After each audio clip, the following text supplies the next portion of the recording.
Peyton's running right. He's running, and he's going to hop into the end zone for 2. And he is fired up. Play Belton High School in Texas, have a pretty successful resume there.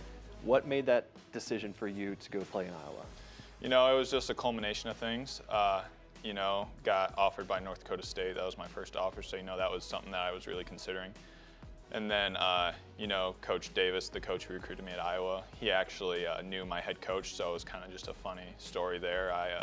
He was watching my film, and then he looked at where I was playing at, and then he looked at the name of the head coach, and he was like, oh, I know that guy. They were actually at Texas at the same time coaching. So he gave him a call. He came down to visit me in the spring. He watched me play, and then they offered me, and I went up and took a visit. You know, I really loved Coach Ferentz. I loved the community up there, loved the staff, so committed pretty quickly in the process. And speaking of other offers, while we're on the topic, you had some other offers in the Ivy League. Harvard. School's not necessarily known for their football, but rather their academics. So what was it like for you to have those offers from them? You know, it was awesome, you know, especially just getting to form connections with the coaches up there and, you know, have the opportunity to maybe make that decision to go to an Ivy League school. You know, my dad being military, both of my parents being military at one point. My dad's still active duty, you know, he was always on my butt about academics. So, you know, that was something that, you know, he really harped on me that, you know, you can be great on the football field, but if you're not great in the classroom, you know, you're really not going to be able to do anything. So, you know, really having the opportunity to have in the back of my mind, you know, I could go to an Ivy League school. You know, that was something that was awesome to have in that process. Let's talk about ACU. So you decided to transfer here to ACU. What was behind that decision?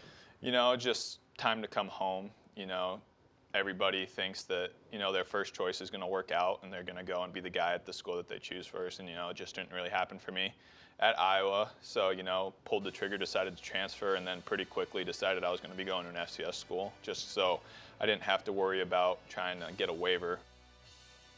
You know, I talked to my wife and we agreed, you know, if I'm going to an FCS school, I think there's like 12 or something like that in Texas. So we decided pretty quickly that, you know, being in Texas was ultimately the idea, especially because we were married at that point. My best friend in high school was my tight end, and Remington Lutz, and he actually plays here. You know, he came here straight out of high school, and I called him up. I was like, hey, you guys need a QB? And he was like, actually, yeah, the last QB grad transferred, so we need a guy. So, you know, that process happened pretty quickly. Came on a visit here, met Coach Lambeau, met Coach Dorrell, you know, really fell in love with the place, fell in love with the staff, and, you know, I committed the night I came on a visit, so. You mentioned your wife a moment ago. Now, she actually now also has the athletic gene as well, playing for Baylor as a pitcher. What has her influence been like on you throughout your time in college? You know, she's my rock. I mean, there's so many words to describe her. I mean, but she's ultimately just been that person that, you know, I can talk to about stuff like this because, you know, she's been through everything that I've been through basically. You know, she actually played at ACU her freshman year. She transferred. She redshirted, and now she's playing at Baylor. So, you know, we both kind of been through the same process. But, you know, I mean, she's ultimately somebody that I can talk to about just about anything, just because, you know, she's my best friend, and you know, she's an athlete, and she's just as big of a competitor as I am. So she knows what it's like to be through grueling practices and competing on the highest level. So, let's talk about your first time in purple and white. You go play against UTEP in El Paso. What was that experience like, just to get out on the field again? You know, it was awesome. You know, I thought, you know, I was pretty nervous going into the game just because it was the first time that I actually started a game in a couple of years. But, you know, everybody around me was so supportive. All the coaches were really supportive. I knew the guys on the field had my back. And, you know, it's hard to put into words how great of a feeling that was going on in the field with 11 guys or 10 guys who just, you know, have your back. So. And shortly after that, you go play Army up in West Point. Now, that game meant more to you than it did to some others because, as you mentioned, your parents both played there up in West Point.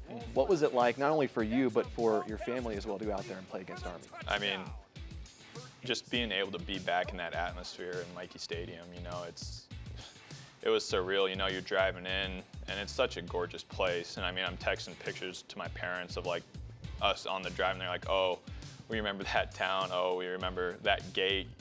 And then I sent a picture of the stadiums, and they're like, I mean, we can't tell you how many times we ran under those bleachers, but I mean, you know, just being able to go back up to West Point. I've been there once before to see a football game and, you know, to get the opportunity to play in front of the Corps cadets.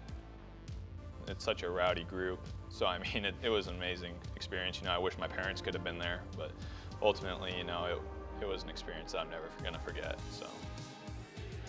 Obviously, this is a crazy year with COVID-19 in college football.